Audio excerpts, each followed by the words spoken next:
목사하신 말씀 잠시 나누시도록 하겠습니다. 우리는 매주 지금 바울의 서신서, 편지죠, 편지, 서신서를 묵상하고 있습니다. 서신서를 묵상하다가 문득 이런 생각이 들었습니다. 오늘 길복교회가 한 통의 편지를 받는다면 사도 바울로부터 보내실까요? 어떤 내용, 또 어떤 말씀을 하실까? 요즘 방식으로 보자면 편지보다는 카톡이 아닐까 싶긴 합니다. 막 이모티콘 이런 거 보내실까요? 네. 어떤 내용이었을까? 라는 생각을 좀 해보게 됩니다. 아마 이런 카톡이지 않았을까요? 황 목사에 좀 잘 좀 해. 이런 거. 뭔가 질책할 게 너무 많을 것 같은데요. 매주 바울의 이 편지들을 묵상하면서 제가 이렇게 투영해 봅니다. 대비해 보는 것이죠. 동일시해 보는 것입니다.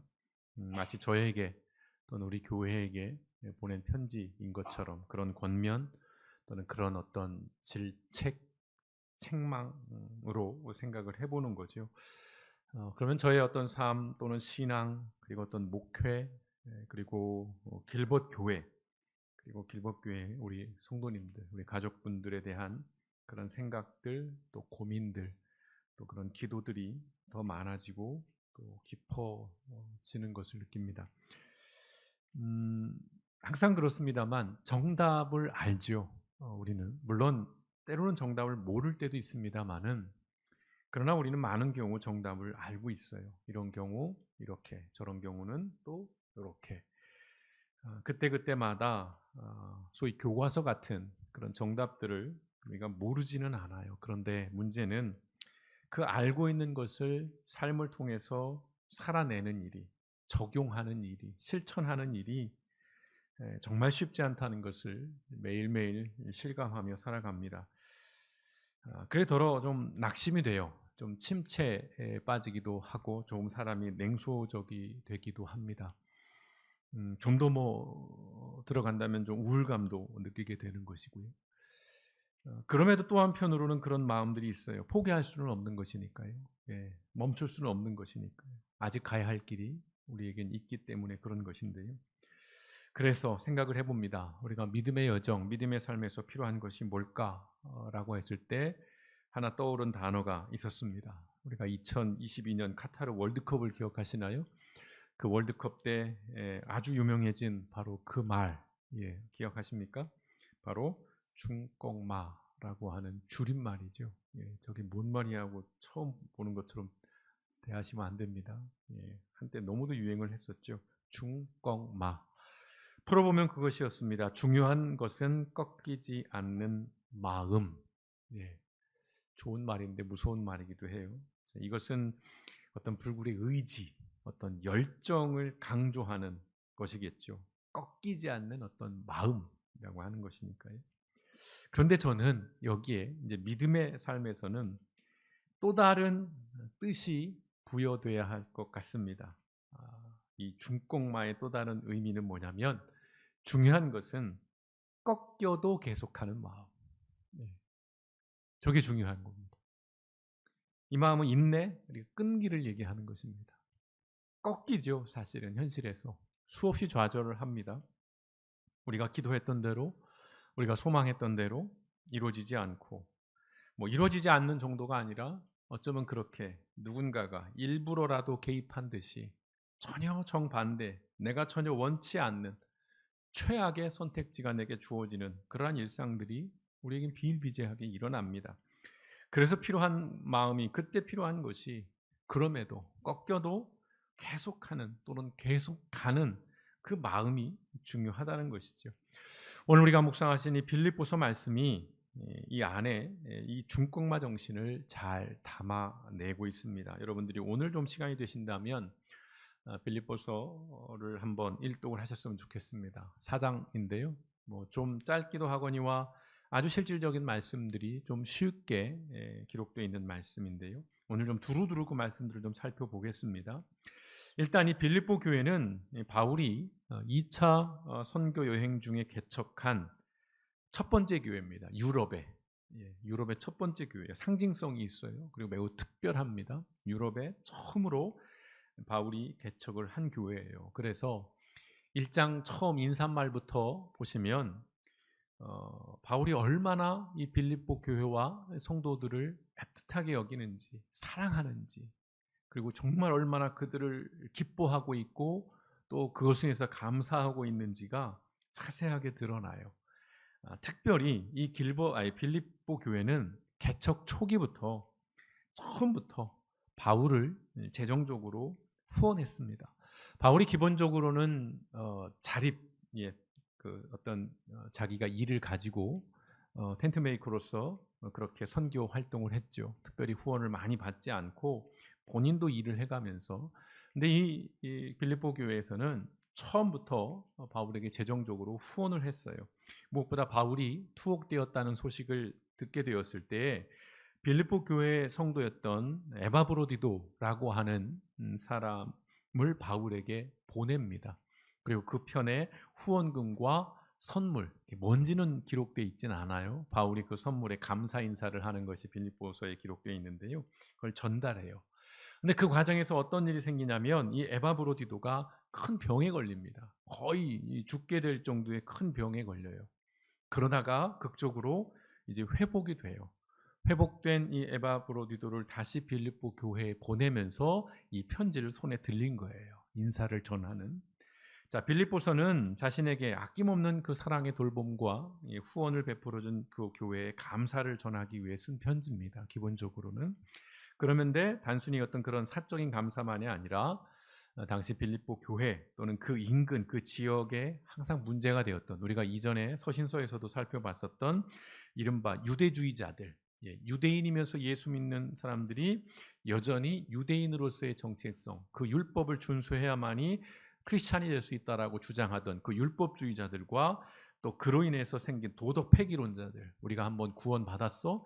그러면 이제 뭐 다 죄사함 받았어? 아무렇게 살아도 상관없겠네라고 해서 율법을 아예 무시해 버리는 그런 사람들이 교회 안에 있었기 때문에 그들을 경계하는 지침도 담아내고 있습니다. 짧게 요약하면 빌립보서의 핵심은 단언컨대 예수 그리스도입니다.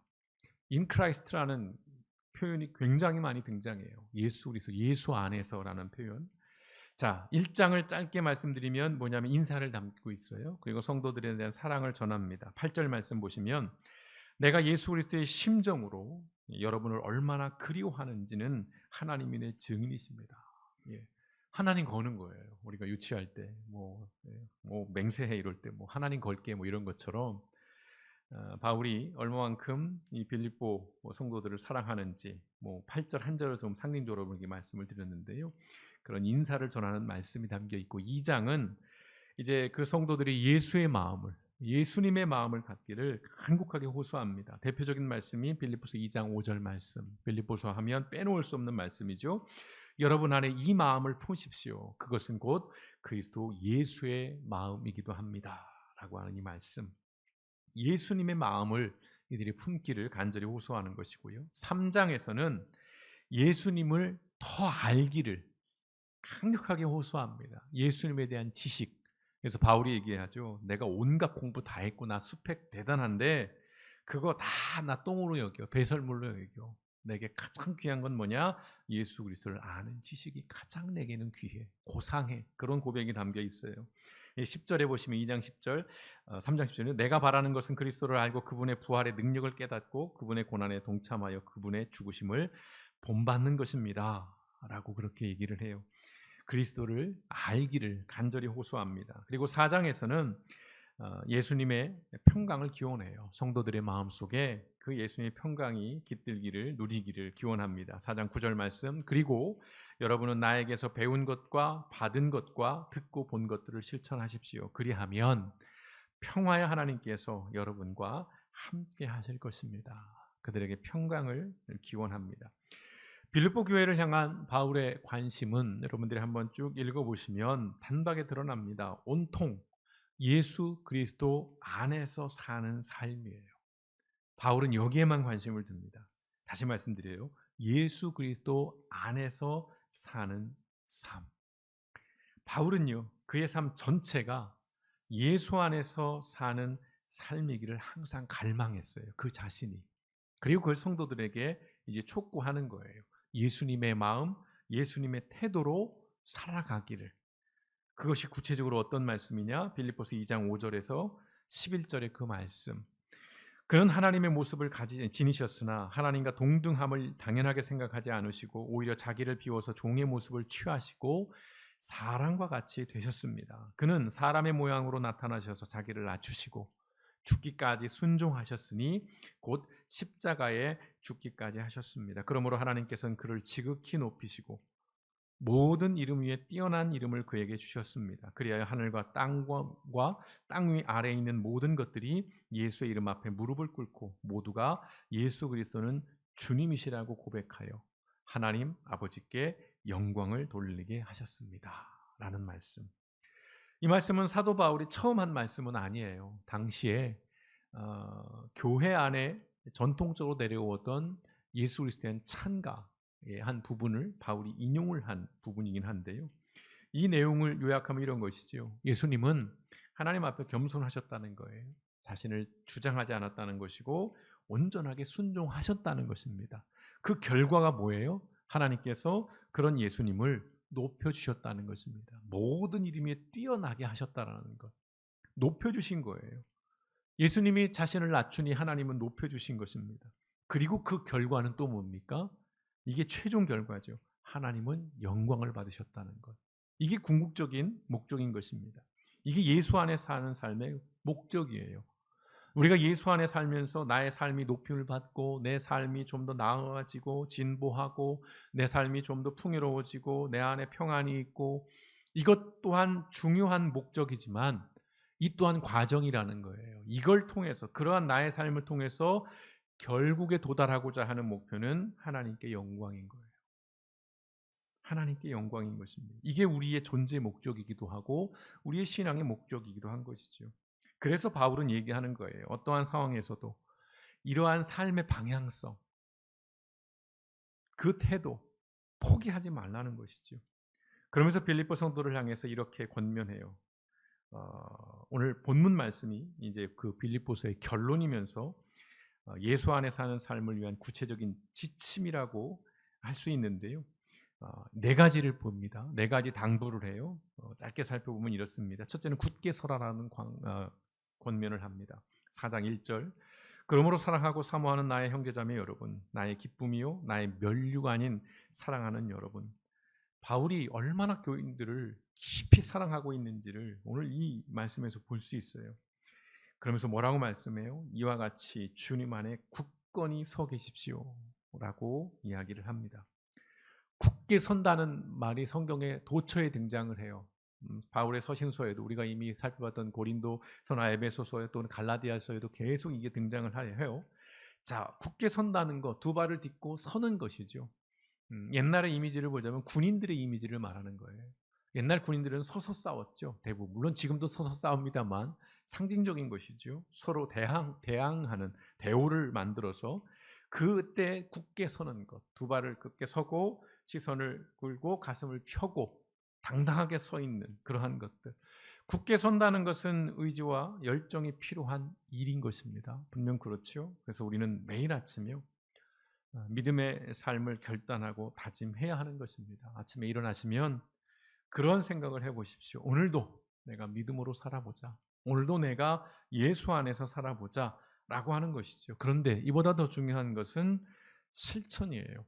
굳게 서기 위해서는 기본적으로 우리가 의지를 가지고 다짐하는 것 필요합니다. 그런데 그보다 더 중요한 것은 실천이에요. 바울이 이렇게 촉구합니다. 1장 27절에 오직 너희는 그리스도의 복음에 합당하게 생활하라. 짧은 말씀인데 강력한 말씀이에요. 오직 너희는 그리스도의 복음에 합당하게 생활하라는 것입니다. 그리스도인의 삶은 복음을 실천할 때 그때가 가장 강력한 힘을 가져요. 복음을 실천할 때 가장 큰 영향력을 발휘한다는 것입니다. 먼저는 내 안에 힘이 생겨요. 내 스스로 당당해져요. 여러분 그런 경험들 하시잖아요. 내가 정말 은혜가 충만했어요. 내가 예수 안에 사는 그런 삶을 살다 보면 먼저는 내 스스로 어깨가 펴집니다. 주눅 들지 않아요. 그리고 어떤 일이 생깁니까? 세상 앞에 굳게 설 수 있어요. 누가 뭐라 하든 어떤 사람 앞에서든 당당할 수 있다라는 것입니다. 오늘 바울이 그 얘기를 하는 것이에요. 굳게 서라는 것. 복음에 합당하게 생활할 때에 우리가 굳게 설 수 있다는 것. 우리가 다시 한번 마음에 새기시면서 매일 아침 우리가 굳게 서기를, 내가 복음에 합당한 삶을 살기를 결단하시면 좋겠습니다. 둘째, 뭘 당부하시냐? 한 마음을 가지라는 거예요. 같은 마음을 품으라. 이것도 수없이 사도 바울이 반복합니다. 4장 2절, 나는 유오디에게 권면하고 순두교에게도 권면합니다. 주님 안에서 같은 마음을 품으십시오. 여기에 특정한 이름을 등장하죠. 유오디아, 순두계. 추론컨대 이 두 사람이 좀 갈등의 중심이었던 것 같습니다. 교회 안에서 서로 좀 많이 싸운 것 같아요. 그래서 바울이 2장에서도 한 마음을 품으라라고 권면한 것이 이들을 염두에 둔 것인데요. 자, 구체적으로 이 두 사람을 언급하면서 같은 마음을 가지라는 것입니다. 2장 1절 2절 말씀, 그러므로 그리스도 안에서 여러분은 무슨 격려나 사랑이 무슨 위로나 성령의 무슨 교제나 무슨 동정심과 자비가 있거든, 다시 표현하면 모든 상황에서 어떠한 형편에 있든 여러분은 같은 생각을 품고 같은 사랑을 가지고 뜻을 합하여 한 마음이 되어서 내 기쁨이 넘치게 해주십시오 라고 그렇게 권면을 합니다. 근데 같은 마음이라는 건 무슨 마음이겠습니까? 예수의 마음이에요. 예수의 마음을 품으라는 것입니다. 어떻게 하나 될 수 있지? 어떻게 같은 마음을 갖지? 우리가 서로 양보해서 같은 마음을 가질 수는 없습니다. 우리는 이기적이기 때문에 그럴 수가 없어요. 근데 예수의 마음을 품게 되면 같은 마음을 품을 수 있게 된다는 것입니다. 성도의 절대적인 공통 분모가 뭐냐? 바로 예수님의 마음입니다. 내게 예수님의 마음이 있는지, 내가 하는 일들이, 내가 주장하는 것들이, 내가 붙잡고 있는 것들이 예수의 마음에서 비롯된 것인지를 우리 날마다 우리 스스로를 돌아봐야 할 줄 믿습니다. 셋째로 항상 기뻐하라고 얘기해요. 4장 4절 말씀, 주님 안에서 항상 기뻐하십시오. 다시 말합니다. 기뻐하십시오. 리조이스라는 단어가 수없이 등장해요. 기쁨은요, 특별히 빌립보서의 핵심 단어입니다. 빌립보서가 무엇을 얘기하라고 했을 때 한 단어로 표현하라 그러면 기쁨이 단언컨대 등장합니다. 그런데 여러분 잘 생각해 보십시오. 지금 우리는 옥중서신을 묵상하고 있습니다. 감옥으로부터 온 편지예요. 지금 바울은 감옥에 있어요. 안전한 곳이 아니죠. 언제 어떻게 죽을지 알 수 없는, 목숨 내놓고 있는, 날마다 하루하루가 죽음과 마주한 그런 상황에 있어요. 근데 기쁨을 말할 상황이 전혀 아니잖아요. 그런데 빌립보서에는 그 어떤 옥중서신보다도 기쁨이라는 단어, 기뻐하라는 말이 정말로 많이 등장합니다. 바울은요, 현재, 미래에 내가 구원받고 기쁨으로 살 거야, 이 형편이 나아지면, 이 고난이 내게 지나가면 내가 기쁨을 삶을 살까 아니라 지금 감옥에서 기뻐하는 거예요. 그리고 성도들에게도 지금 기뻐하라는 겁니다. 두렵지만 두려워하지 않는 거예요. 1장 21절 말씀에 나에게는 사는 것이 그리스도이시니 죽는 것도 유익합니다. 어떻게 이겨 이런 사람을? 사는 것이 그리스도이시니 죽는 것도 유익하다는 거예요. 빌립보서 2장 17절과 18절 말씀, 그리고 여러분의 믿음의 제사와 예배에 나의 피를 붓는 일이 있을지라도 나는 기뻐하고 여러분 모두와 함께 기뻐하겠습니다. 여러분도 이와 같이 기뻐하고 나와 함께 기뻐하십시오. 무슨 말씀이에요? 목이 잘려서 내 피가 쏟아진다 할지라도 자기는 기뻐할 거라는 거예요. 그조차도 하나님의 영광을 드러낼 수 있는 일이라는 것이죠. 오늘 바울이 말하는 기쁨은 순진한 낙관주의가 아니에요. 내가 곧 풀려날 거야. 성도들이 기도해주고 있고 나도 하나님께 기도하고 있고 내가 사도인데, 내가 복음을 전하다가 이런 일을 당한 건데 하나님이 나를 외면하시겠어? 머지않은 날에 나는 이곳에서 풀려날 거야. 그런 어떤 긍정적인 마인드로 그런 것으로 기뻐하는 게 아니에요. 또는 안쓰러운 정신승리 아닙니다. 죽을 줄 알아요. 근데 전심이 있어서 내가 명색의 사도인데 그럴 순 없지. 난 괜찮아. 나 즐거워. 이런 정신승리가 아니라는 거예요. 바울에게 이 기쁨이라는 것은 변수가 아닙니다. 풀려나야 기쁘고 고난이 없어야 즐거운 게 아니라 상수예요. 변치 않는 겁니다. 상황과 상관없는 것입니다. 형편과 상황 없는 거예요. 그의 기쁨은 절대적인 거예요. 왜냐하면 그는 예수 안에 살기 때문에. 우리가 추구해야 할 삶의 모습입니다. 지점이에요. 오늘 바울이 이러한 이야기를 할 수 있는 것은 복음에 자신의 삶을 완전히 일치시켰기 때문이에요. 모든 상황을 예수 그리스도에 비추어 바라보는 거예요. 따로 여기지 않습니다. 그리스도처럼 생각해요. 그리스도처럼 행동해요. 그리스도처럼 느껴요. 이게 자기를 신격화한다는 게 아닙니다.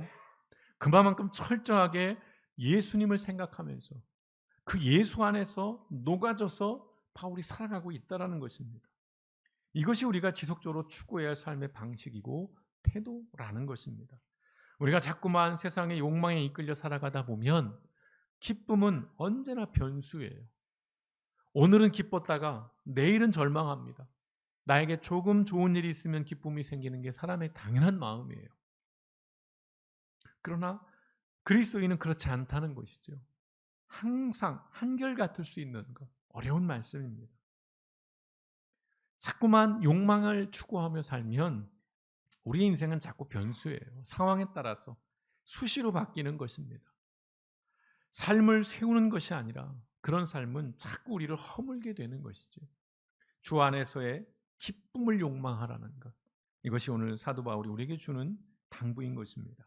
네 번째, 결론과도 같은 말씀이에요. 모든 일에 기도하라는 것입니다. 모든 일에 기도하라. 빌립보서 말씀에서 빼놓을 쓴 말씀 4장 6절의 말씀 그리고 7절까지 이어지는 말씀들인데요. 6절을 보시면 아무것도 염려하지 말고 모든 일을 오직 기도와 간구로 하고 여러분이 바라는 것을 감사하는 마음으로 하나님께 아뢰십시오 라고 당부합니다. 자, 염려하지 말라고 해요. 근데 이게 가능한 일일까요? 네, 저도 한 주간 염려 많이 합니다. 막 꿈에도 나오고요. 그래서 같은 꿈을 계속 반복해서 꾸기도 하고 거기에 눌리기도 합니다. 분명 존재해요. 엄연히 존재합니다. 그런데 여기서 말한 염려하지 말라는 것은 염려가 없는 인생을 주시겠다라든가 염려가 없는 인생을 살아라는 것이 아니에요. 염려가 있다면 기도하라는 것입니다. 염려가 있다면 기도하라는 거예요. 내가 짊어지고 내가 끙끙거리고만 있으면 그 염려는 근심이 됩니다. 근데 그 염려를 하나님께 맡기면 그때부터 기도가 되는 거예요. 기도가 물론 도깨비 방망이는 아니에요. 뚝딱 나오는 것은 아닙니다. 근데 기도의 본질은 이런 것이죠. 문제를 내가 아닌 하나님 앞에서 풀어간다는 것. 이게 기도의 본질이에요. 우리는 기도의 본질을 생각하면 응답, 당연히 이걸 떠오르지만 그보다 더 본질은 하나님 앞에서 풀어간다는 것입니다. 그래서 기도는 응답이 중요합니다만은 그러나 그 과정에도 충분한 유익이 있다는 거예요. 바울이 이런 고백을 해요. 7절에 보시면 그리하면 사람의 헤아림을 뛰어넘는 하나님의 평화가 여러분의 마음과 생각을 그리스도 예수 안에서 지켜줄 것입니다 라고 얘기를 해요. 사람의 헤아림을 뛰어넘는 우리의 생각이나 또는 우리의 어떤 지식이나 지혜로 또 우리의 경험으로 우리가 분별할 수 있고 예측할 수 있는 것을 뛰어넘는 그 하나님의 평화, 그 평강이 우리의 마음과 생각을 예수 안에 지켜준다는 거예요. 근심이 사라지는 것이냐? 아니요. 그럴 수도 있지만 사라지지 않았지만 우리의 마음과 우리의 생각이 지켜진다는 것입니다. 상황이 바뀌지 않더라도 내 상태와 태도는 얼마든지 바뀔 수 있다는 것이에요. 그래서 이 말씀을 다시 드립니다. 문제를 문제로 여기지 않는다면 더 이상 그 문제는 문제가 아니라는 이 말씀. 어렵죠? 자, 그리스도인은 여기에 힘이 있는 것입니다. 그리스도인은 문제를 바라보는 관점이 다른 사람이라는 것입니다. 자, 바울을 예로 들어볼게요.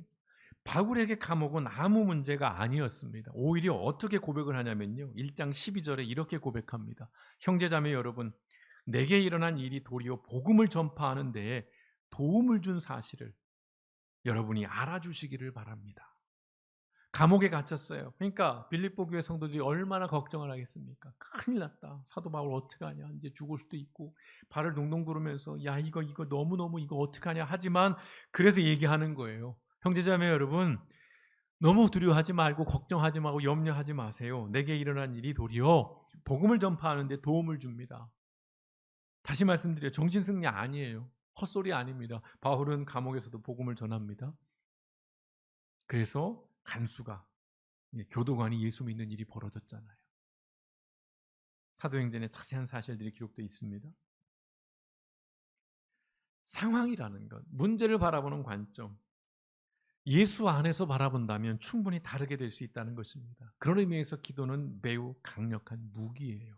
지난주에도 결론적으로 말씀을 드렸지만 또 기도가 나오는 것입니다. 여러분, 기도 없이는, 기도하지 않고는 우리가 믿음 안에서 예수 안에 살아갈 수 없다는 것. 매일 눈을 뜰 때마다, 눈을 감을 때마다, 무엇을 할 때마다 여러분 늘 기도로 되뇌이십시오. 누가 보면 저 사람 미친 사람이야, 혼잣말 하네 라고 할 정도로 여러분 기도하십시오. 그러니까 사람들이 있을 때는 혼잣말 하지 마시고 마음속으로 그렇게 기도하십시오. 오늘 사도 바울의 고백으로 오늘 말씀도 마무리를 하려고 하는데요. 좀 길어서 발췌를 해봤습니다. 빌립보 3장 10절과 14절과 16절. 다 읽지 않은 부분들은 오늘 집에 가서 읽으시면 더 풍성해질 텐데요. 자, 이렇습니다. 내가 바라는 것은, 성도들에게 말합니다. 그리스도를 알고 그분의 부활의 능력을 깨닫고 그분의 고난에 동참하여 그분의 죽으심을 본받는 것입니다. 그리스도 예수 안에서 하나님께서 위로부터 부르신 그 부르심의 상을 받으려고 목표점을 바라보고 달려가고 있습니다. 어쨌든 우리가 어느 단계에 도달했든지 그 단계에 맞추어서 행하십시오. 아멘. 그렇게 말씀을 해요. 여기서 핵심 그것입니다. 어쨌든 우리가 어느 단계에 도달했든지 그 단계에 맞추어서 행하라는 것입니다. 몇 년 전에 이 본문으로 말씀을 전한 적이 있습니다. 우리가 어디에 있든지, 오늘 개역 개정 말씀에는 이렇게 되어 있죠. 오직 우리가 어디까지 이르렀든지 그대로 행하라고 말씀하는 거예요.